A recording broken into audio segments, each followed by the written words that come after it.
I'm glad my fiancé and his mother forced me to sit at the singles table at my own engagement party because it gave me the perfect view of them losing everything. I had been with my fiancé, Julian, for 5 years. His mother, Victoria, is a wealthy old money matriarch who viewed my middle-class background as an absolute stain on her family's social standing. For our engagement party, she took complete control of the seating arrangements. When I arrived, I found out she hadn't put me at the VIP head table with Julian and her wealthy friends. Instead, she sat me at the back of the room by the kitchen doors with the uninvited plus ones. When I looked at Julian in complete shock, he wouldn't even look me in the eye.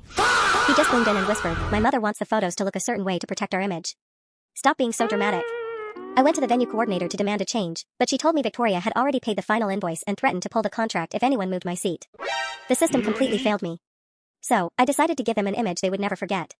What Victoria and Julian didn't know was that the luxury jewelry boutique where Julian bought my engagement ring was owned by my biological uncle.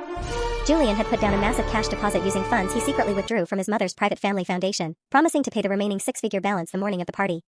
He had lied to his mother, claiming the ring was a family heirloom so she wouldn't check the foundation's missing cash. While they were busy clinking glasses at the head table, I texted my uncle and told him to process the immediate cancellation of the sale due to non-payment, and to send his security team straight to the venue to retrieve the merchandise. Right in the middle of Victoria's formal toast to her family's flawless legacy, 2 uniformed security guards walked onto the main stage. They didn't make a scene, they simply presented Julian with a legal asset repossession order. In front of 200 high society guests, they forced him to hand over the velvet ring box sitting right on the podium. The room went dead silent. The slideshow behind them flashed the live cancellation invoice showing the bounced foundation check. Victoria's face drained of all color, turning a hollow, terrifying shade of white as she realized her son had defrauded her own charity to look rich. Julian froze, sweating through his custom suit, looking over at my table at the back of the room in complete panic. I just quietly stood up, left my ring on the edge of the table, and walked out the door. If you're going to treat your future wife like a prop to protect your fake status, don't be surprised when the curtain falls on your entire life.